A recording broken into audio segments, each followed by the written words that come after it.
ಮಿತ್ರರೇ ನಮಸ್ಕಾರ. ಮಿತ್ರರೇ, ಪಾಕಿಸ್ತಾನ ಮತ್ತು ಅಫ್ಘಾನಿಸ್ತಾನದ ತಾಲಿಬಾನಿಗಳ ನಡುವೆ ಮತ್ತೊಮ್ಮೆ ಯುದ್ಧದ ವಾತಾವರಣ ನಿರ್ಮಾಣ ಆಗಿದೆ. ಇದಕ್ಕೆ ಕಾರಣ ಪಾಕಿಸ್ತಾನವೇ. ಅದು ಹೇಗೆ ಕೇಳಿದ್ರೆ, ಪಾಕಿಸ್ತಾನ ಮತ್ತೊಮ್ಮೆ ಅಫ್ಘಾನಿಸ್ತಾನದ ಮೇಲೆ ಏರ್ ಸ್ಟ್ರೈಕ್ ಅನ್ನು ಮಾಡಿದೆ. ಈಗಾಗಲೇ ಅಫ್ಘಾನಿಸ್ತಾನದ ತಾಲಿಬಾನಿಗಳು ಮತ್ತು ಪಾಕಿಸ್ತಾನದ ನಡುವೆ ಯಾವುದೂ ಕೂಡ ಸರಿ ಇರಲಿಲ್ಲ. ಆಗಲೋ ಯುದ್ಧ ಆಗುವಂಥ ಸನ್ನಿವೇಶ ಇತ್ತು. ಇದರ ನಡುವೆ ಪಾಕಿಸ್ತಾನ ಪೇಜಾವರದಲ್ಲಿ ದಾಳಿ ಆಯ್ತಲ್ಲ, ಸೂಸೈಡ್ ಬಾಂಬ್ ಅಟ್ಯಾಕ್, ಅದಕ್ಕೆ ಪ್ರತಿಯಾಗಿ ಅಫ್ಘಾನಿಸ್ತಾನದ ಮೇಲೆ ಏರ್ ಸ್ಟ್ರೈಕ್ ಅನ್ನು ಮಾಡಿದೆ. ಈ ಏರ್ ಸ್ಟ್ರೈಕ್ನಲ್ಲಿ ಮಹಿಳೆಯರು ಮತ್ತು ಮಕ್ಕಳು ಸಾವಿಗೀಡಾಗಿದ್ದಾರೆ. ಇದನ್ನು ಈಗ ತಾಲಿಬಾನ್ನ ಸರ್ಕಾರ ಬಹಳ ಗಂಭೀರವಾಗಿ ಪರಿಗಣಿಸಿದೆ. ಹೀಗಾಗಿ ಮಿತ್ರರೇ, ಅಫ್ಘಾನಿಸ್ತಾನ ಮತ್ತು ಪಾಕಿಸ್ತಾನದ ನಡುವೆ ಒಂದು ಫುಲ್ ಫ್ಲೆಡ್ಜ್ ವಾರ್ ಆಗಬಹುದಾ? ಹೀಗೊಂದು ಪ್ರಶ್ನೆ ಮೂಡುವಂತೆ ಮಾಡಿದೆ. ಎರಡೂ ದೇಶಗಳ ನಡುವೆ ಯಾವುದೇ ಕ್ಷಣದಲ್ಲಿ ಬೇಕಾದರೂ ಪರಿಸ್ಥಿತಿ ಉಲ್ಬಣ ಆಗಬಹುದು. ಆ ಸನ್ನಿವೇಶ ಕೂಡ ನಿರ್ಮಾಣ ಆಗಿದೆ. ಮಿತ್ರರೇ, ಇದರ ಬಗ್ಗೆ ಸ್ವಲ್ಪ ನಿಮಗೆ ಡೀಟೇಲ್ ಆಗಿ ಹೇಳ್ತೀನಿ. ಪಾಕಿಸ್ತಾನ ಎಂತಹ ಪರಿಸ್ಥಿತಿಯನ್ನು ತಲುಪಿದೆ, ಯಾಕೋಸ್ಕರವಾಗಿ ಪಾಕಿಸ್ತಾನ ಪದೇ ಪದೇ ಅಫ್ಘಾನಿಸ್ತಾನವನ್ನು ಕೆಣಕ್ತಾ ಇದೆ, ಪಾಕಿಸ್ತಾನಕ್ಕೆ ಅಷ್ಟೊಂದು ಯುದ್ಧೋತ್ಸಾಹ ಯಾಕೆ, ಇದೆಲ್ಲವುದನ್ನು ಈ ವಿಡಿಯೋದಲ್ಲಿ ನಿಮಗೆ ಡೀಟೇಲ್ ಆಗಿ ತಿಳಿಸ್ಕೊಡ್ತೀನಿ. ನೀವು ಈ ವಿಡಿಯೋನ ಕೊನೆವರೆಗೂ ಮಿಸ್ ಮಾಡದೆ ನೋಡಿ. ಮಿತ್ರರೇ, ನಿಮಗೆಲ್ಲ ಗೊತ್ತೇ ಇದೆ, ಸೋಮವಾರ ಪಾಕಿಸ್ತಾನದ ಪೇಶಾವರದಲ್ಲಿರುವಂಥ ಅಲ್ಲಿನ ಸೇನಾ ಹೆಡ್ ಕ್ವಾರ್ಟರ್ಸ್ ಮೇಲೆ ಒಂದು ಸೂಸೈಡ್ ಬಾಂಬ್ ದಾಳಿ ಆಗುತ್ತೆ. ಇಬ್ಬರು ಸೂಸೈಡ್ ಬಾಂಬರ್ಸ್ ಬಂದಿರ್ತಾರೆ. ಅವರು ನೇರವಾಗಿ ಪೇಶಾವರದಲ್ಲಿರುವಂತಹ ಪಾಕಿಸ್ತಾನದ ಸೇನಾ ಹೆಡ್ ಕ್ವಾರ್ಟರ್ಸ್ಗೆ ನುಗ್ಗುತ್ತಾರೆ. ಅಲ್ಲಿ ಬ್ಲಾಸ್ಟ್ ಆಗುತ್ತೆ. ಈ ಘಟನೆಯಲ್ಲಿ 3 ಮಂದಿ ಸಾವಿಗೀಡಾಗಿದ್ದಾರೆ ಅಂತೇಳಿ ಪಾಕಿಸ್ತಾನ ಅಧಿಕೃತವಾಗಿ ಮಾಹಿತಿ ಕೊಡ್ತಾ ಇದೆ. ಆದರೆ ಪಾಕ್ ಕೊಟ್ಟಂತಹ ಮಾಹಿತಿ ಸತ್ಯ ಅಲ್ಲ ಅನ್ನುವಂತಹ ವರದಿಯೂ ಕೂಡ ಇದೆ. ಯಾಕೆಂದ್ರೆ ಅಧಿಕೃತ ಸಂಖ್ಯೆಯನ್ನ ಪಾಕಿಸ್ತಾನ ಮುಚ್ಚಿಡ್ತಾ ಇದೆ. ಯಾಕೆ ಕೇಳಿದ್ರೆ, ಈ ಸೂಸೈಡ್ ಬಾಂಬರ್ಸ್ ಇದಾರಲ್ಲ, ಇವರೆಲ್ಲೋ ಸಾರ್ವಜನಿಕ ಸ್ಥಳಗಳಲ್ಲಿ ಭದ್ರತೆ ಇಲ್ಲದಂತಹ ಪ್ರದೇಶದಲ್ಲಿ ಹೋಗಿ ಬಾಂಬ್ ಬ್ಲಾಸ್ಟ್ ಮಾಡಿದ್ದಲ್ಲ. ಪಾಕಿಸ್ತಾನದ ಸೇನಾ ಹೆಡ್ ಕ್ವಾರ್ಟರ್ಸ್ ದಿನದ 24 ಗಂಟೆಯೂ ಕೂಡ ಹೈ ಸೆಕ್ಯೂರಿಟಿನಲ್ಲಿರುವಂತಹ ಒಂದು ಸೇನಾ ಹೆಡ್ ಕ್ವಾರ್ಟರ್ಸ್ಗೆ ನುಗ್ಗಿ ದಾಳಿ ಮಾಡಿದ್ದಾರೆ. ಇದು ಸಹಜವಾಗಿ ಪಾಕಿಸ್ತಾನಕ್ಕೆ ಈಗೋ ಹರ್ಟ್ ಮಾಡಿರುತ್ತೆ. ಈ ದಾಳಿಯಲ್ಲಿ ಪಾಕಿಸ್ತಾನಕ್ಕೆ ಅಪಾರವಾದಂತಹ ನಷ್ಟ ಆಗಿದೆ ಅಂತಂದ್ರೆ ಅದು ಪಾಕಿಸ್ತಾನದ ಸೇನೆಗೆ, ಅದರಲ್ಲೂ ಆಸಿಮ್ ಮುನೀರ್ಗೆ ಬಹಳ ದೊಡ್ಡ ಅವಮಾನ. ಹೀಗಾಗಿ ಅವರು ಅಧಿಕೃತ ಸಂಖ್ಯೆಯನ್ನು ಮುಚ್ಚಿಡ್ತಾ ಇದ್ದಾರೆ. 3 ಮಂದಿ ಅಧಿಕಾರಿಗಳು ಸತ್ತೋಗಿದ್ದಾರೆ ಹಾಗೂ 11ಕ್ಕೂ ಹೆಚ್ಚು ಮಂದಿಗೆ ಗಾಯಗಳಾಗಿದೆ ಅಂತ ಪಾಕಿಸ್ತಾನದ ಸೇನೆ ಹೇಳ್ಕೊಳ್ತಾ ಇದೆ. ಆದರೆ ಪಾಕಿಸ್ತಾನದ ಸೇನೆಯ ಈಗಿನ ವರ್ತನೆಯನ್ನು ನೋಡಿದ್ರೆ ಆ ದಾಳಿಯ ಭೀಕರತೆ ಎಷ್ಟಿತ್ತು, ಪಾಕಿಸ್ತಾನದ ಸೇನೆಗೆ ಎಷ್ಟರ ಮಟ್ಟಿಗೆ ಹಾನಿಯಾಗಿದೆ ಅನ್ನೋದನ್ನು ನೀವು ಅರ್ಥ ಮಾಡ್ಕೊಳ್ಬಹುದು.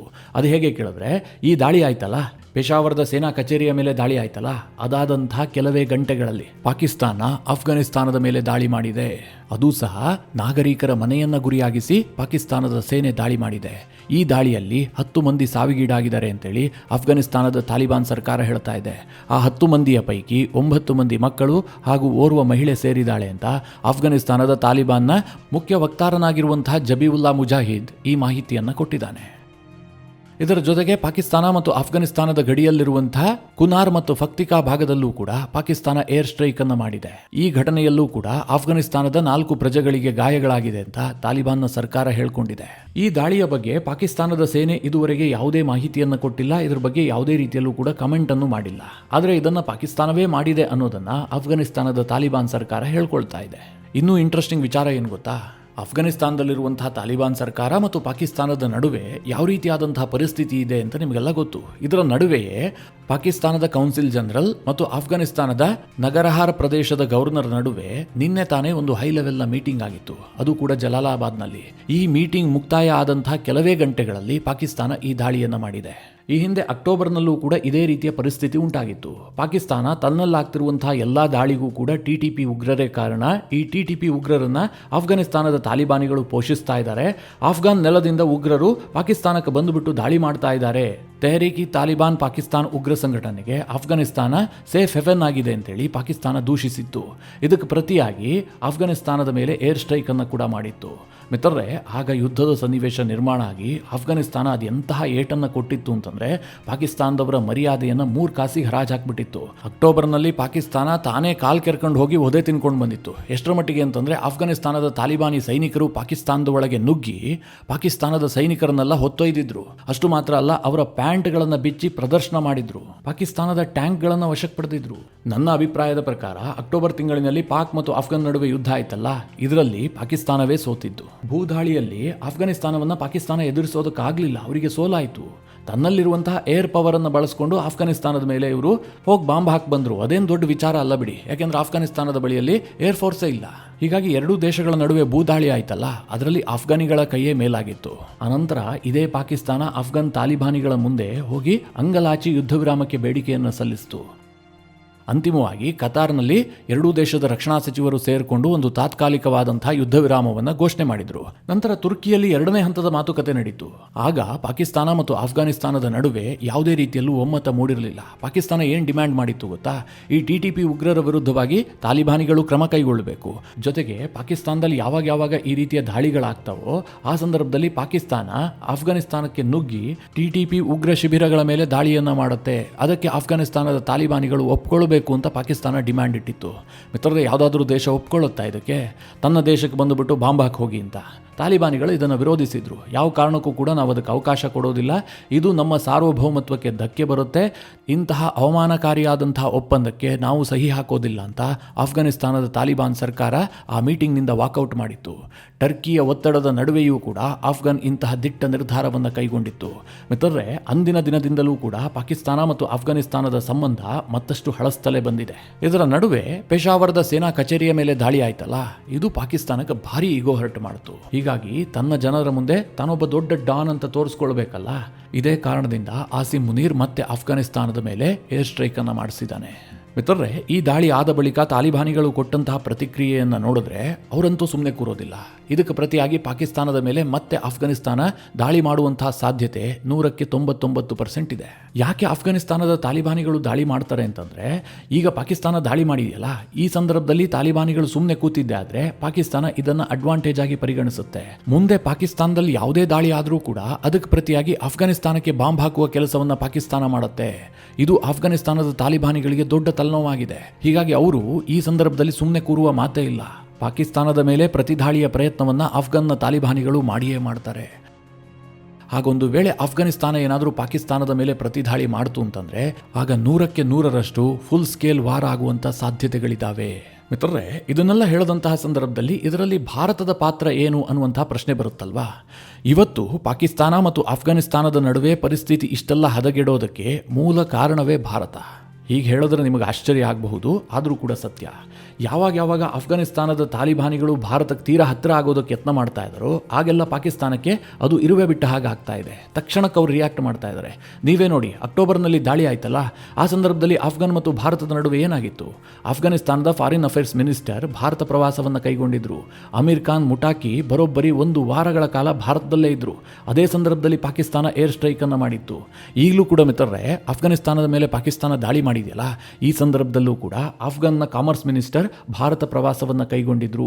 ಭಾರತದ ಕಾಮರ್ಸ್ ಮಿನಿಸ್ಟರ್ ಅನ್ನ ಜೊತೆಗೆ ಭಾರತದ ವಿದೇಶಾಂಗ ಸಚಿವರನ್ನ ಅಫ್ಘಾನಿಸ್ತಾನದ ಕಾಮರ್ಸ್ ಮಿನಿಸ್ಟರ್ ಭೇಟಿಯಾಗಿ ಮಾತುಕತೆಯನ್ನು ನಡೆಸಿದ್ರು. ಅಷ್ಟು ಮಾತ್ರ ಅಲ್ಲ, ಅಫ್ಘಾನ್ ಭಾರತದ ನಡುವೆ ಟ್ರಾನ್ಸಿಟ್ ರೂಟ್ ಅನ್ನು ಕೂಡ ಎಸ್ಟಾಬ್ಲಿಷ್ ಮಾಡೋದಕ್ಕೆ, ಚಹಬಾರ್ ಬಂದರು ಮೂಲಕ ಅಫ್ಘಾನಿಸ್ತಾನಕ್ಕೆ ಹೆಚ್ಚೆಚ್ಚು ವ್ಯಾಪಾರವನ್ನ ಮಾಡೋದಕ್ಕೆ ಮಹತ್ವದ ಒಪ್ಪಂದಗಳಾಗಿದ್ವು.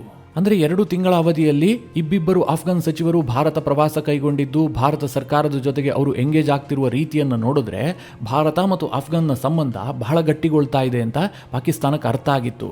ಮಿತ್ರರೇ, ಇದನ್ನು ನೋಡಿಕೊಂಡು ಸುಮ್ಮನೆ ಕೂರುವಂತಹ ಸ್ಥಿತಿಯಲ್ಲಿ ಪಾಕಿಸ್ತಾನ ಇಲ್ಲ. ಯಾಕೆ ಅಂತಂದರೆ ಪಾಕಿಸ್ತಾನದ ಭೌಗೋಳಿಕ ಪರಿಸ್ಥಿತಿಯೇ ಆಗಿದೆ. ಒಂದು ಕಡೆ ಪಾಕಿಸ್ತಾನದ ಈಸ್ಟರ್ನ್ ಬಾರ್ಡರ್ ಅನ್ನು ಭಾರತ ಆವರಿಸಿಕೊಂಡಿದೆ, ಇನ್ನೊಂದು ಕಡೆ ಪಾಕಿಸ್ತಾನದ ವೆಸ್ಟರ್ನ್ ಬಾರ್ಡರ್ ಅನ್ನು ಅಫ್ಘಾನಿಸ್ತಾನ ಆವರಿಸಿಕೊಂಡಿದೆ. ಎರಡೂ ದೇಶಗಳ ನಡುವೆ ಸಮಸ್ಯೆ ಇರುವಂತಹ ಈ ಸಂದರ್ಭದಲ್ಲಿ 2 ಶತ್ರು ರಾಷ್ಟ್ರಗಳು ತೀರಾ ಹತ್ತಿರ ಆಗ್ತಾ ಇದ್ದಾವೆ ಅಂತಂದ್ರೆ ಪಾಕಿಸ್ತಾನ ಸಹಿಸಿಕೊಳ್ಳೋದಾದ್ರೂ ಹೇಗೆ? ಇದೇ ಕಾರಣದಿಂದ ಅಫ್ಘಾನಿಸ್ತಾನದ ತಾಲಿಬಾನಿಗಳನ್ನು ಹೆದರಿಸಿ ಬೆದರಿಸಿ ಬಗ್ಗಿಸೋದಕ್ಕೆ ನೋಡ್ತಾ ಇದ್ದಾರೆ. ಆದರೆ ಅಫ್ಘಾನಿಸ್ತಾನದ ತಾಲಿಬಾನಿಗಳು ಸಿಕ್ಕಾಪಟ್ಟೆ ಸ್ಮಾರ್ಟ್ ಆಗಿದ್ದಾರೆ. ಅವರಿಗೆ ಯಾರಿಂದ ಹೆಚ್ಚಿಗೆ ಲಾಭ ಇದೆ ಅನ್ನುವಂಥದ್ದು ಸ್ಪಷ್ಟ ಆಗಿ ಹೋಗಿದೆ. ಈ ಪಾಕಿಸ್ತಾನದ ಜೊತೆಗಿದ್ರೆ ನಯಾ ಪೈಸೆ ಹುಟ್ಟೋದಿಲ್ಲ.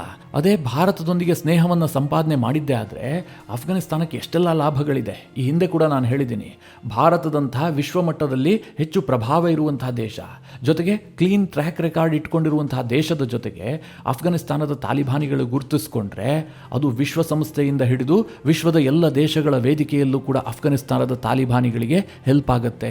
ಉದಾಹರಣೆಗೆ SCOದ ಸಭೆಯಲ್ಲಿ ಭಾರತ ಏನು ಪ್ರತಿಪಾದಿಸಿತ್ತು? ತಾಲಿಬಾನ್ನ ವಿರುದ್ಧ ನಿರಂತರವಾಗಿ ಕ್ರಮ ಕೈಗೊಳ್ಳೋದಾಗಿರಬಹುದು, ಅವರನ್ನು ಐಸೋಲೇಟ್ ಮಾಡೋದಾಗಿರಬಹುದು.